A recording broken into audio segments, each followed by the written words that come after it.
before we get started, I have to thank our sponsor that makes this possible, of OpenFortune.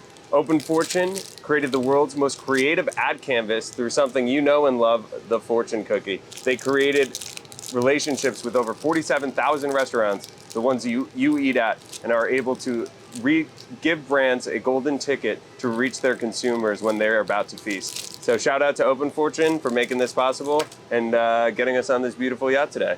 From starting with AT&T as a developer, and to reimagining luxury travel with Citigroup, to enhancing legal research experiences with LexisNexis, our next guest has showcased an impressive knack for transformational marketing. Nick Karrat has effortlessly transitioned through roles from corporate avenues like Citigroup to dynamic startups like TheLadders and Plated, landing his first CMO role at Boland Branch, where premium betting met his marketing genius. He has since continued to climb. Now at the helm of Tommy John as their CMO, he's setting the new standards for comfort in fashion.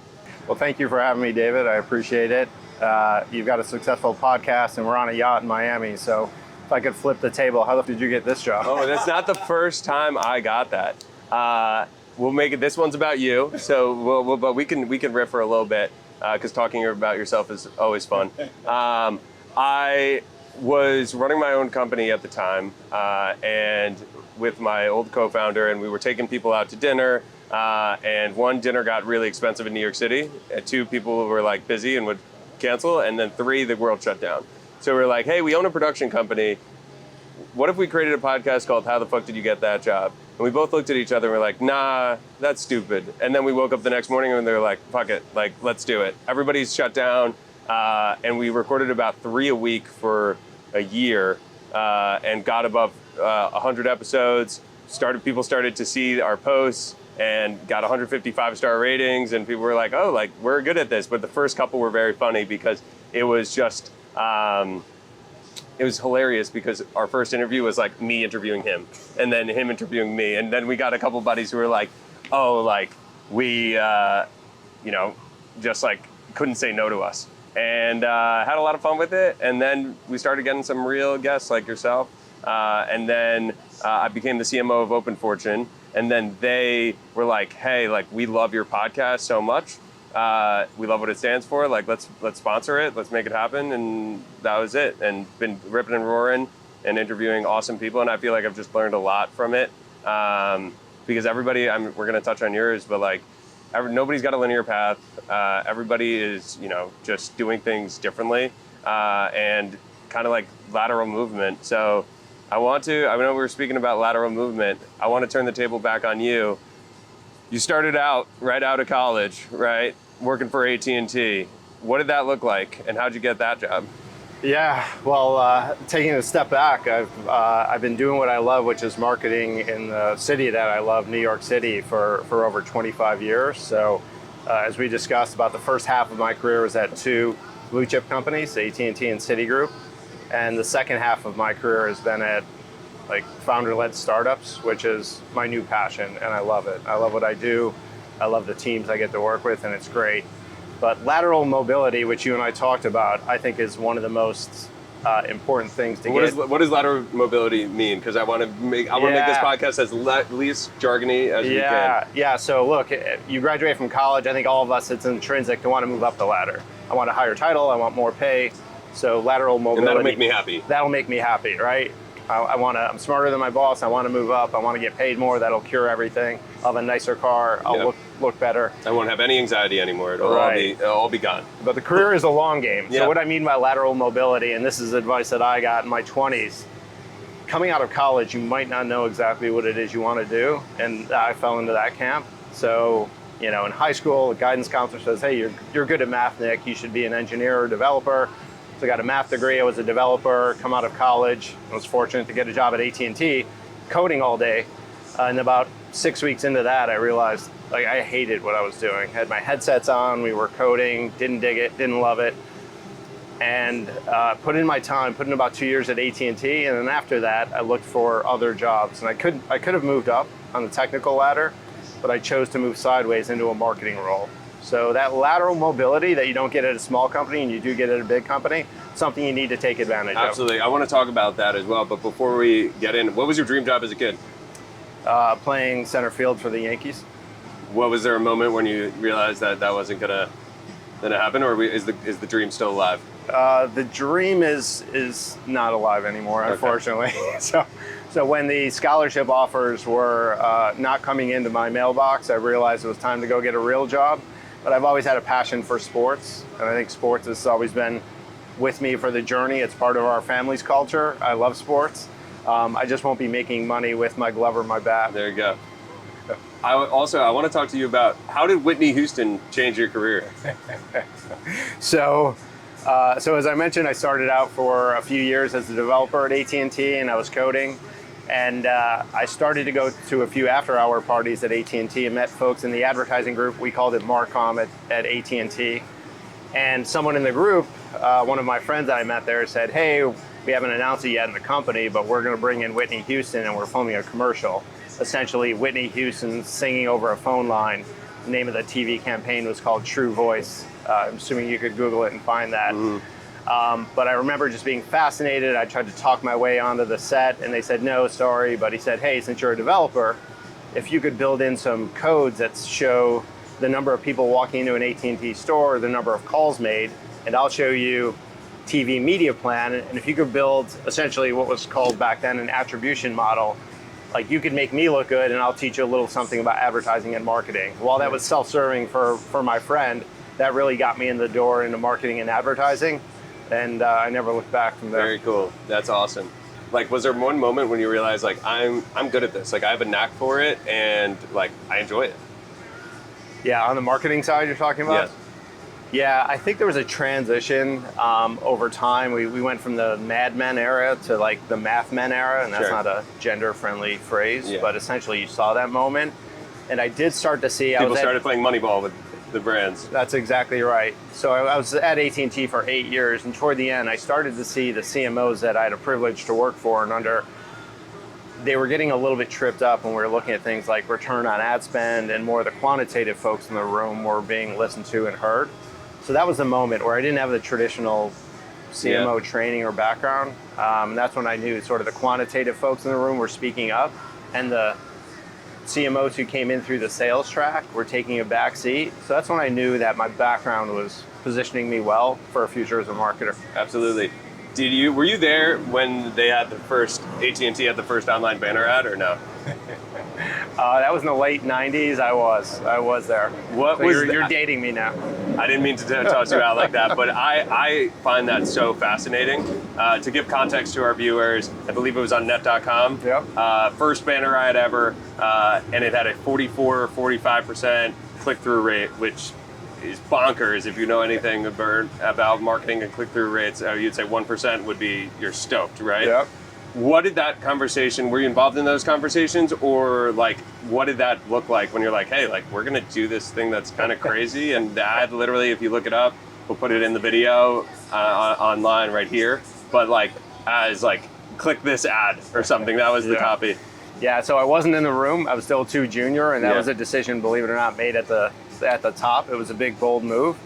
So it's funny, those early days of any marketing on the internet, we were celebrating the moments where we had the action. Hey, we did an ad on the internet, which was similar to, hey, we ran a Super Bowl commercial. Then over the course of the next few years, the conversation shifted from, hey, we did this marketing activity, to what's the outcome? So anyone could have put that ad out there, so we give credit to AT&T, and we deserve that credit to being the first to go through the brick wall. Trend, But now it's around, hey, it's cool to be first, but what's the benefit back to the business, back to the brand of doing that? And that's what we didn't answer. Yeah, that's awesome. So you talk about like kind of pivotal turning points in your career and like knowing when to leave. We were talking about, right, my days at Vayner and knowing when to leave prior to this. Like, when did you know that it was the right time to leave AT&T? Yeah, so I got some really good advice from a recruiter once. They said every job ends one of two ways. It's you showing yourself out or them asking you to go. And it's better to leave through door number one. Like the Tiki Barber. Exactly right, like Tiki Barber. I love Tiki, by the way. Yeah. And in general, his advice was always leave a little bit too early, don't stay too late. So the critique of my AT&T, my 8 years there, I probably stayed too long. It was at a time when they were paying for my transition from a technical leader into a marketing role. They paid for my master's, my MBA, which I'll forever be grateful for. So I stayed an extra 4 years getting my MBA there, which if you're at a big company, you need to take advantage of all those. Yeah. And that opened doors for me. And a year before I left, I had the good fortune of meeting my amazing wife. My wife is a 10 and I'm a 3, which you now know. So I couldn't be more grateful for the company to give me that My opportunity. girlfriend's the same way. I'm a 3, she's a 10, so it's all good. They should meet. Yeah. So I stayed the 8 years. I got my MBA, and literally, I think it was a month after I graduated, I moved on, and I was appreciative of the time there. But day in, day out, if you said, what did you do to move the business for those 8 years? That's when I realized I wasn't a big company person. I was a part of a great team. So I loved the mentors that I worked under. I met some of the biggest ad agencies on the planet.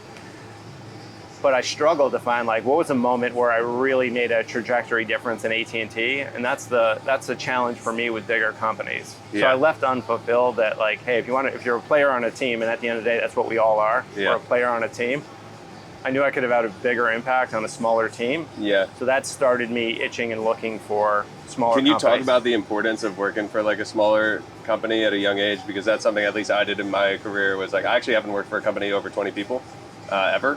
Yeah. And I love it because the fact that I feel like my work has an impact on it, right? And I'm not just a keg or whatever, just a nail in the machine. Yeah. Just talk about that, and would you recommend younger people and why would you recommend being a part of a smaller team? Yeah, I feel like entrepreneurs are having their moment right now. I had the privilege of going and talking at Villanova, where my firstborn goes. Mm-hmm. I love everything about the school. And I feel like entrepreneurs and smaller businesses are having their moment. I feel like the majority of people coming out have the interest. They want to work for a brand like Tommy John, the disruptor brand. It's really appealing to that segment. Mm-hmm. I do recommend, even if you think you're in a small company, the process and the mentorship you get at a big company like an AT&T, like a Citigroup, I do recommend it for at least a few years. It's easy to go from that big company to a disruptor. I think it's impossible to go the other way. Yeah. I don't know if we'll see. Working for hundreds of people, it'd be a culture shock, but we'll see where it takes me on a future episode in 20 years. I don't think you're going to be working for a bank next year when we're hanging out. No, I don't think so. Or a community college. But yeah, talk to me too about how you brought up your wife, how she played a role in your career and some things that she taught you. Yeah, so Warren Buffett say the most important decision you'll make in your life is who you'll marry. And I believe in it. I believe in it, full stop. So I'm not here today with you on this yacht in Miami without my wife. So, she was a marketer as well at L'Oreal. She's a much better marketer than I am. But you form in that relationship, and you find someone who's not your peer, but she's the 10, I'm not. So you punch above your weight. And she just pushed me to be a better man, a better marketer. The privilege of being a dad to our 2 kids. It's everything. I'm not where I am today without her. That's awesome. Yeah. And I want to get back on the career path, but I also like talking about this stuff because it humanizes you and just everybody. But what are some lessons that you took from fatherhood into, with the workplace? Yeah. So fatherhood, it teaches you a lot. It's humbling, right? You're bringing 2 lives into the world together and shepherding them and guiding them. I think we all do our best, right? We all guide our children in the way that we would want to be led as kids and in our company. So I think it's that combination of supporting them, shepherding them, and not guiding them with too much of a heavy hand. And when you're in that stage in life where if you have the privilege and if you choose to be a parent, I think it reflects how I am as a manager. And all of my successes I should have started with, we tend to talk about the founders a lot. I'm not where I am today without the teams.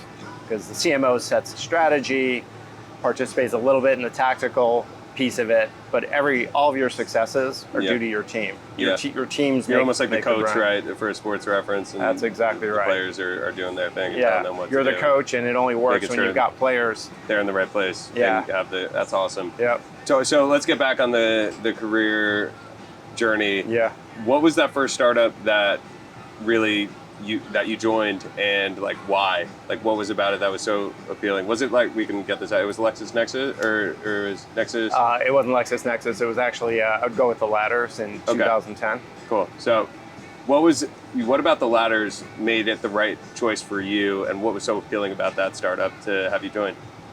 Yeah, so every startup, by definition, it's a startup, hasn't quite made it yet. It's about two things, and venture capitalists will name off 3 or 5 things. Like, we care about vertical, we care about investment opportunity, and a thesis. That's all bullshit, in my opinion. It's about 2 things. It's about people and vision. So the founders of the Ladders was led by a guy named... You're not allowed to curse, by the way. No, I'm fucking with you. I was like, I'm done. So you meet some folks, and this was during the bottoming out of the recession in 2008, 2009. They built a site that essentially connected 100K plus talent with the right job, with their dream job. So there just wasn't a solution out there for them, and they were not just doing job listings, which was already everyone was doing. They were doing certified career coaching and resume writing for people looking to make that transition. Lateral mobility, vertical mobility. And at a time when there wasn't many jobs in New York City, that was a big, ambitious plan. And I feel really proud about the team that I worked with. There's 400 people. I think we were the biggest startup in 2010 in New York City. There's some Business Insider article that calls us the biggest startup in New York City. So it was great. I think we peaked at 400 employees. Then, like many startups, we imploded. And now those 400 employees, super talented group, heavy engineer tech ecosystem. The sad part when businesses end is at the end. The good part is that all these talented people go do something else. And that's when your networks start to form. So the guy who sat to the right of me, head of technology, a guy by the name of Nick Rockwell, went on to be the CTO of New York Times. The product guy to my left, Eric Bird, I've worked with multiple times. So that's my network, and that's my New York City ecosystem. And that's when good things happen and your networks start to grow. What was the biggest thing that you took away other than the network of working at a startup? Yeah, you have to be comfortable doing, right? You're no longer, like, the trite title is player coach. And I think it's at a startup, you're way more player than you are coach. And if you're not comfortable with it, if you've been a CMO too long at a bigger company and you all of a sudden have to start running your AdWords or logging into Meta Ads Manager or something like that, it gets uncomfortable quick. That's the appealing part of it. And it either makes you or breaks you. You're either like, this is great, and you're like looking at YouTube to figure out stuff that you used to do 5 years ago, or you say, hey, this isn't right for me. And for me, I loved it. Absolutely. And when did you get the CMO itch? Yeah, I really, again, I don't know if I ever itch for the title. I itch for culture and being part of teams. And I think if you're focused on that, the other stuff will come. The pay will come, the equity will come, the titles will come. I truly don't care about the title. I even hate saying the word CMO. It just sounds douchey when you say it. Can I say douchey? It's self-aware, yeah. It is. That's a great point. And so the company implodes. Where do you go from there? So after the Ladders, again, it was truly an implosion. A great company doing great things just didn't work out. And then you just look for other How did you deal with that? Like, I feel like I've just talked to friends, right, and listeners about this, but like when you get either laid off or the company happens, there also is that like mental toll that it takes, especially if you have a family. Like, what's some advice that you would give people who either just got laid off, or what are some coping mechanisms that you use to like keep pedaling and keep this thing going? Yeah, it was tough. The first thing we had to go through is, like, the execs didn't leave first. We had to let go of dozens and dozens of people. So I'd laid off folks before. I never laid off a room of super talented people. That took an emotional toll on me. That was probably the hardest thing I've ever done in my career. Walk into a room full of people, and I think some people knew it was coming. Walk into a room full of talented people, some with families, only source of income, and you have to tell them, sorry, like, you're a great employee and we appreciate everything you've done, it's just not working, and you have to let someone go. It was probably the worst day of my professional career. But beyond that, what you do, I think you'll go back, and again, strong wife, strong family at home, so for me personally, it wasn't as painful, but then you take away what you liked about it, and then you put on your filters around what was wrong with the business model, were there some people that you shouldn't have been working with, and you use that just to advance and get better and get smarter. Mm-hmm. And then the other piece, the benefit of working for the Ladders, I think I met every executive recruiter in the city, and then the best part of our marketing, or the most important skill when it comes to marketing, is being a listener. And it's beyond listening, it's curiosity. And I pride myself on being a listener. The executive recruiters I met just taught me, hey, this is what you missed when you jumped into a company like this. This is what you should be looking for next. And they shaped my next role. And what were you looking for next? Yeah, so again, I love that disruptor. There's categories that needed to be disrupted, and I go back to people and vision, and I wanted to find that. And I worked with one recruiter. This is about 2013. And for our listeners too, are recruiters are reaching out to you? Are you reaching out to them, or is it kind of both of those? Yeah, it's a two-way street, right? It's I compare it to when we moved out of the city and looked for homes. There's a lot of real estate agents. There might be 2 or 3 that are right for you. Yeah. I remember going with my wife looking for a home, and we wanted a center hall colonial, and they were showing us split levels, and I'm like, we said we wanted a center hall colonial, and they were like, it's a colonial inspired split level, and I'm like, what the fuck is that? Yeah. So there's a handful that are right for you, and I think that same applies to recruiters.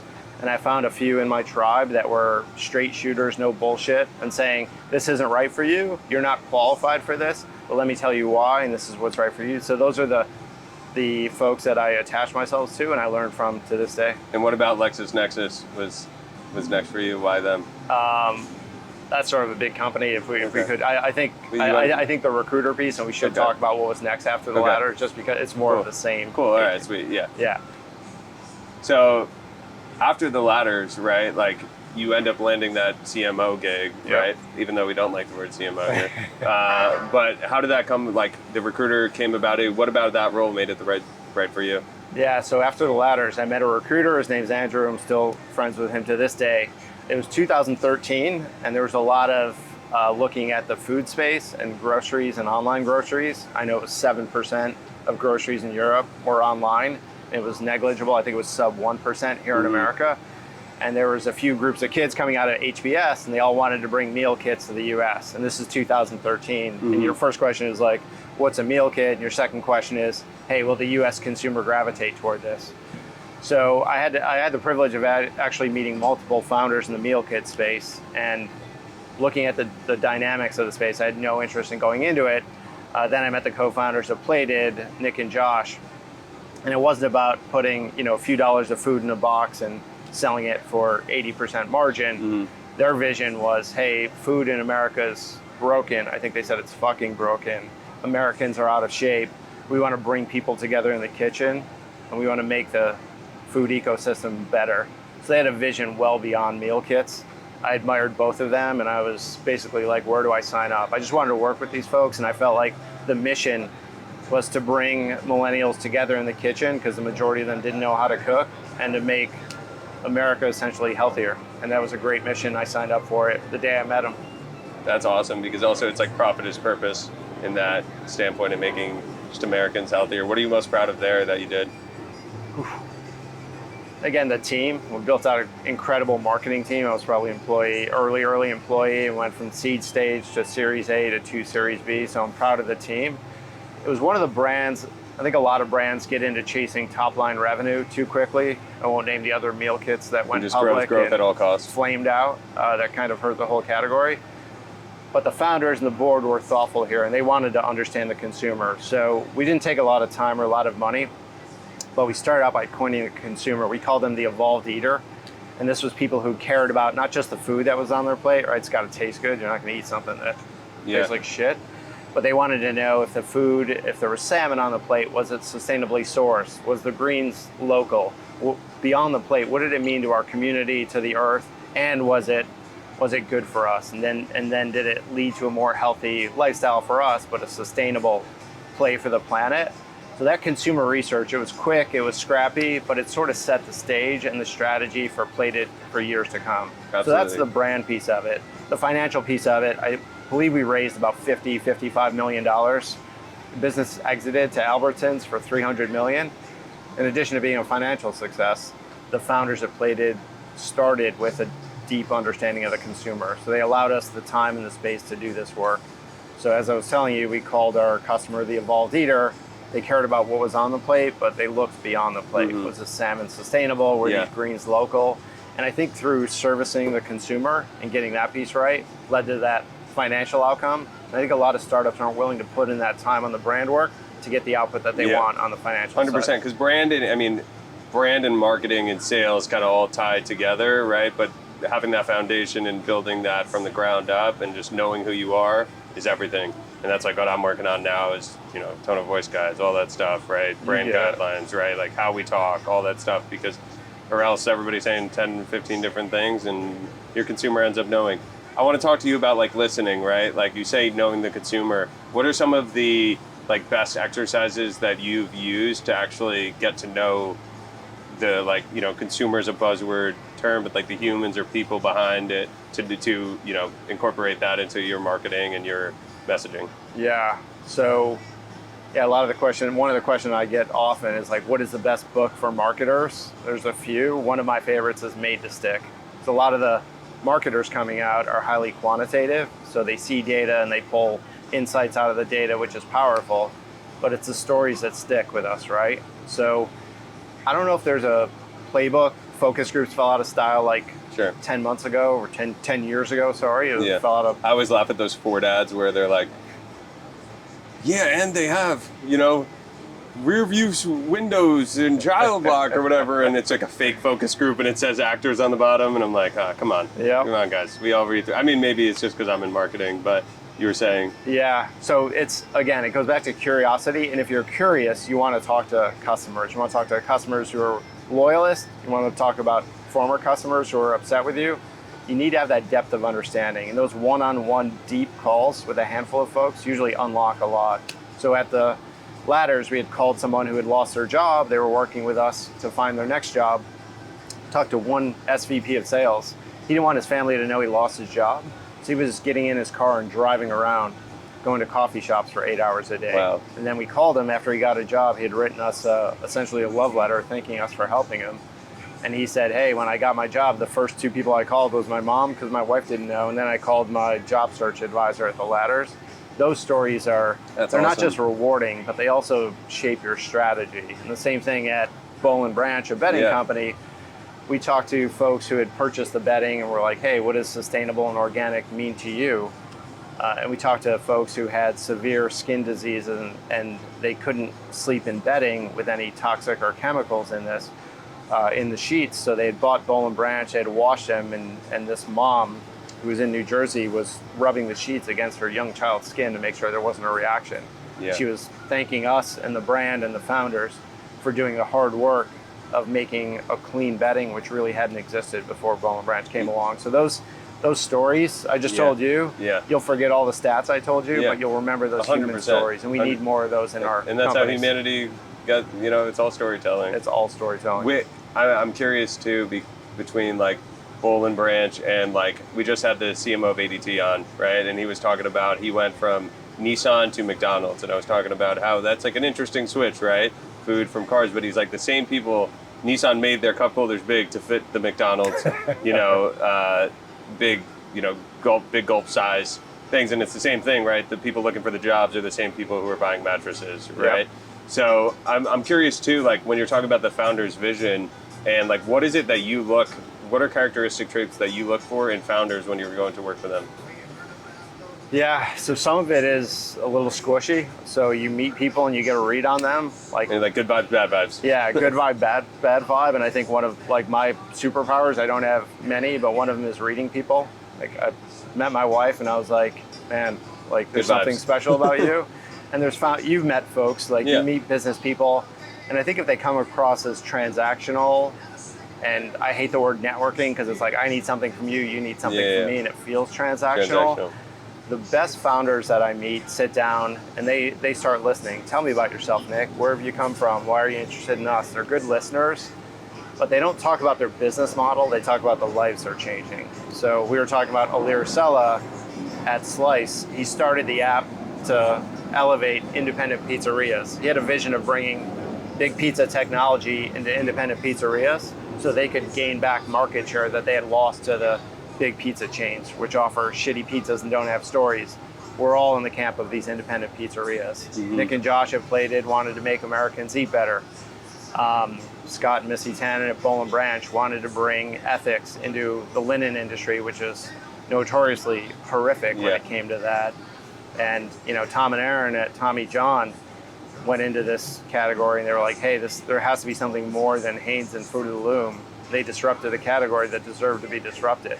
So when you meet these people, you're like, I don't know if I want to sell underwear for a living. Then you meet these founders, Tom and Aaron, and they say, hey, we started doing this. We want to build this dual gender lifestyle brand. And to be a small part of their journey, it's a privilege. Well, I want to talk about just like the CMO tenure is notoriously like short, right? How do you go about like getting a longer leash and like, working the board to show your vision to them? Yeah, so we talk about that a lot. CMO does have the shortest tenure. I think it's 18 to 24 months. I don't think that's a bad thing, right? Because I do think part of the benefits of being a CMO is you bring an objective viewpoint to the table. It's impossible to be objective at a company you've been at for 2 to 3 years, right? It's why even if you have an in-house creative team, why do we go hire an ad agency that doesn't know anything about your business? They look at it through an objective external lens, and then they're able to tell your story for you. So I don't think it's a bad thing that CMOs have a 2-year tenure. I think it's a good thing. And I think it's one of those things that add value. We talked about lateral mobility. What I learned in the food space actually applied to what I applied in the bedding space and what I applied now in the intimate space at Tommy John. So I don't view it as a bad thing. No, I like that take because I think a lot of people are like, oh, it's so hard to stay around and yada yada. But I agree with it coming in from like a bird's eye view and being like, hey, we're going to change this stuff up and see if it sticks.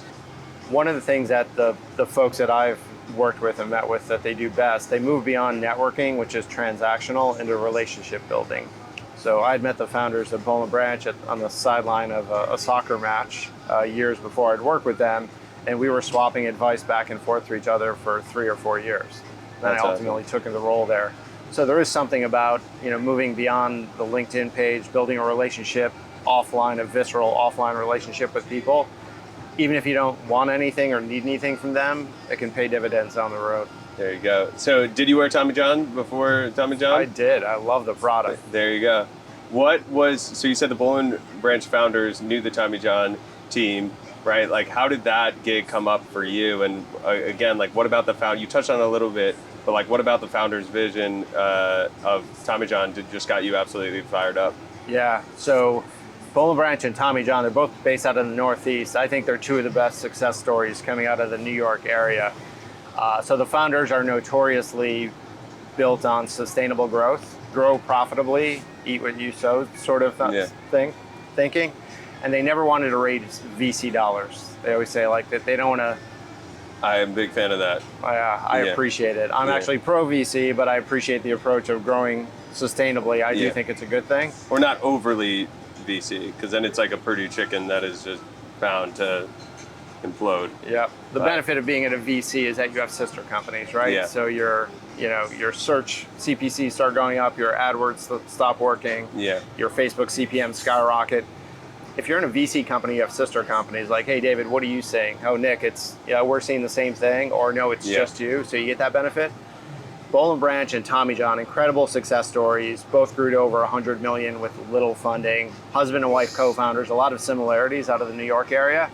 But as a result of not being part of the VC community, they were both on a bit of an island.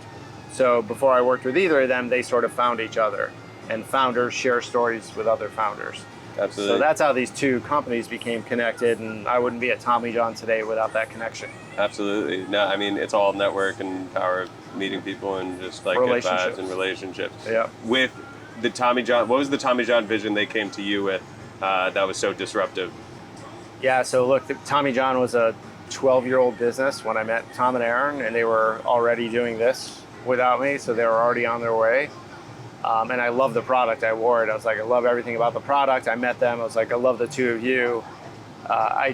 We just wrapped up a transaction in Boland Branch, and I was looking to actually take some time off. It was the day after my tenure ended at Boland Branch. So I said, I'm going to come. I said, I'll work with you guys for free. Just give me some product because I love the underwear so much. So I consulted for a period of time. And I thought it was just like men's underwear and innovation. They were going to do omni-channel, open some retail stores, expand their wholesale, and continue to grow their direct business. And Tom and Aaron talked about their bigger vision, and they wanted to expand into women's. They had already started that process, and essentially become the leader in this dual gender lifestyle brand and make it global. So they were really big thinkers, like most great founders. They had a vision which expanded well beyond the men's underwear division. I saw the challenges because the brand tone, you and I talked about it, the brand tone was built on ballsy humor, what I call the bro stack, like reaching guys like us through Barstool Sports, etc. and they knew that playbook and that growth stack wouldn't work for the women's division. So there was a meaty brand problem, brand opportunity, and also a growth opportunity. And I felt like they were great, and I felt like I was uniquely positioned to help them out. And I was fortunate that they allowed me to be a small part of their journey. And what was like step one when you came in? Obviously understanding the customer, but you know, what was that first campaign where you're like, oh, like we have something here? Yeah. So again, incredible team. I think they had a great team. They had hired divisions, or they had hired agencies that were built on the men's division solely and couldn't expand. And it had to start with, again, the consumer research. Who are we going after? The new consumer as they extended into women's. And they needed people, internal team. We had an outstanding team. We needed agencies that could keep up with that internal team. So the first thing we had to do quickly was understand the consumer. We did that really quickly. The second step, we evolved the agencies. We had some great agencies that got us to where we needed to be. And we needed new agencies to take that next step, specifically to build out the branding and the growth stack for the women's division. We did that within a year. And then the tip of the spear for us is audio, offline channels, and TV as well. So we brought in new creative agencies, and we started to tell our story, and it resonated. Absolutely. And how do you go around like evaluating agencies too, and media buys in general, right? Because I feel like you're constantly getting thrown and pitched by different agencies to come in. Like, what separated the ones that you chose? Yeah, some of it's experiences, and some of it all goes back to that relationship building and networks. There's one of the best resources that I have. There's a lot of private Slack channels with other CMOs. We don't do it with competitive CMOs, where we're like, hey, I'm thinking of hiring a creative agency, or I need a new digital Similar to what shop. you had with the VCs. Exactly what you had with the VCs. So I don't think there's any surprises. You're never going to hire an agency or even a person these days if you don't have a strong back channel, multiple back channels, not references, but true back channels, people that you engage with. And you ask them like what worked, what didn't work, and then you make an assessment, and then you meet with them. You pick the agency you want, you go a little bit deeper, you pick the team you want to work with, and when it's a match, it works both ways. The agency benefits from it, and the brand gets advanced. Benefits, yeah, absolutely. And so what marketing plays have you been super just high on lately, or like that you ran and just absolutely delivered for you? So it's not new these days, but it's a big topic here at Brand Week in Miami, is influencer marketing. So I started back in 2015 at a footwear brand, brought the same agency and similar playbook into Boland Branch, and it's the same agency that helped us launch the women's division at Tommy John. So there's a lot of folks doing influencer. I was doing it wrong for multiple years, and then again, you meet the right agency, the right partner, who shows you there's a way to do it. So influencer marketing has been the tip of the spear for us, and they've helped build out the women's division for us. It's our number one branding and growth channel for the women's division at Tommy John. So that's the exciting part of it. I think the new part that all CMOs are struggling a little bit with is that we're still used to the days where we have a rock star internal creative team at Tommy John, one of the best I've ever worked with. They're great. When you do influencer marketing, you're giving up a little bit of that control to the influencer. They want to tell their stories to their followers. And I think brands today, and it's easier for a disruptor brand than a legacy brand, brands today have to get comfortable allowing true influencers to tell their brand story for them. And it might not be pixel perfect, and you might skirt around that brand strategy issue, but it undeniably works, and the best brands are doing it. They're doing it well these days. That's awesome. I mean, yeah, it makes total sense because they have the platform. It's tough to grow. You know, people don't follow brands; they follow people, right? Exactly right. Have you done anything with the founder story of Tommy John and like behind the founders, or the founders more off camera? Yeah, we've done a little bit of that, and if you met the Tommy John founders, you'd love them. They're articulate, they're good looking, like the whole company loves them. They've just been humble. They put the company ahead of themselves. Makes so sense. when I got there, they didn't have a PR agency. They're like, it's not about us, it's about the company, which is why you like people like that, which is why I was like, I want to work for someone like you, because they were humble about it.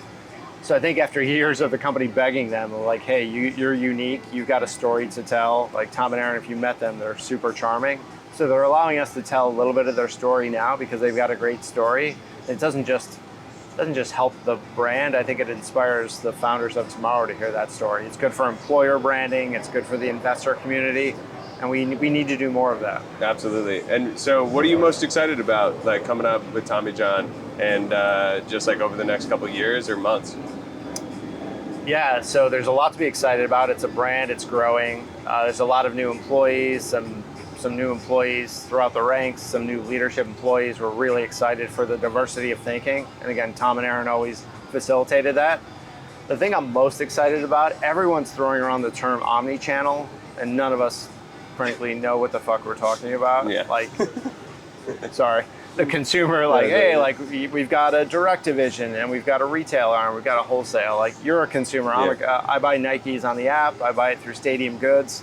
I go to Dick's with my kids when I want to see the wall and look at it. The consumer's not in channels, but all these businesses, we're putting ourselves in channels. And I cringe when I hear omni-channel, but that's the most exciting part. Tommy John, we're up to over 50% unaided awareness. We've got really high consideration rates. So a lot of men, they're like, hey, I know you, and I've always wanted to try you. Why haven't you bought us? Oh, I buy all of my underwear in retail stores. We have to meet you where you are. So we don't have to get that percentage exactly right, but we do have to show up in more unique experiential places. And figuring out omni-channel, and I don't think that's unique to Tommy John, figuring out omni-channel is what I'm most excited about. Awesome. And last question before we go to our quick question round, is what advice would you give your 21-year-old self? I think it's paying attention to the brands on the resume. So we didn't talk about that. I think having a kid at a great university, we spend so much time we spend years worrying about the college that we're going through and the strength of the alumni network and the logo on the sweatshirt. We spend all this time looking at the college, the brand of the college. Then we get out and we take the first or the highest offer that we have. And look, it matters at the end of the day, the brand you work for. I had a halo effect to start out my career because I was at AT&T at a time when AT&T was a top 10 brand. Right? Whitney Houston was singing for us. And I think that launched my career. I would want, like, my daughter and my son after he goes to college, I think the brand that you work for first is just as important as that college that you go to and you have on your LinkedIn profile. It's important. I think I need to pay more attention to that. Awesome. Great advice. Yeah. We are here with the quick question round presented by Open Fortune, who is providing the ultimate Trojan horse when it comes to advertising, reaching consumers where they feast at 99% of zip codes in their favorite restaurants, and at a moment that matters. So let's open up these cookies, see what our fortune, and see if it was on brand for our discussion. All right. It's never too late to start. I love that. And then Northern Arizona University, go Lumberjacks. Good things are coming your way this year. Amen. Victory. Bookmaker, so sportsbook. Sportsbook. Now we'll get into the lightning round. Person you'd most want to sit down to dinner with, dead or alive. Kobe. Nice. Favorite city in the world. New York. New York or nowhere. Is it okay to sleep with socks on? Hell no. Yes. Unless they're Tommy John. Unless they're Tommy John. Favorite rom-com. I don't like rom-com. No rom-coms. Ted Lasso. Ted Lasso. Rom-com? I fucking love Ted Lasso. Classic. I just finished it. Believe. You just finished it? Just finished it. I just watched the whole Classic. thing like 2 weeks ago. That's awesome. Whistle. Favorite SUNY Cortland grad. I can't name one. Is that bad? I'm gonna say Dan Bach. Walk on. Preferred walk on.